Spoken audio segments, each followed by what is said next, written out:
கண்ணியத்துக்குரியவர்களே, ரமதானுடைய மாதம் நன்மைகளின் மாதம். எந்த எந்த நன்மைகளை எல்லாம் செய்ய வேண்டும் என்று நினைக்கிறோமோ அதை ரமதானுடைய மாதத்தில் செய்தால் அல்லாஹ் அதில் அபிவிருத்திகளை ஏற்படுத்தும். ஒரு ஏழைக்கு நீங்கள் செலவழிக்கிறீர்களா அந்த மாதத்தில், அல்லாஹ் அதனுடைய கூலியை பன்மடங்காக்கி கொடுப்பான். ஏன்? ரமதானுடைய கூலியை அல்லாஹ் தன்னிடத்திலே வைத்திருக்கிறார் தெரியுமா? எல்லா அமலுக்குரிய கூலியும் முடிவு செய்யப்பட்டது, ஆனால் ரமதானுடைய கூலி முடிவு செய்யப்படாதது. ஏன்? அது என்னுடையது, நான் அதற்கு கூலி கொடுப்பேன். சில அறிஞர்கள் இந்த ஹதீஸுக்கு விளக்கம் சொல்லும் பொழுது ஒரு முக்கியமான விளக்கத்தை பதிவு செய்கிறார்கள். நாளை மறுமை என்ற ஒரு நாள் வரும்.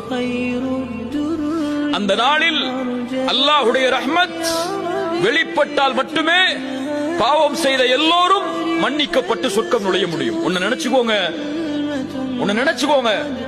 மனசுல ஆழமா பதிய வச்சுக்கோங்க. எம்முடைய கடைசி பாவம் மன்னிக்கப்படாத வரை சொர்க்கம் நுழைய முடியாது.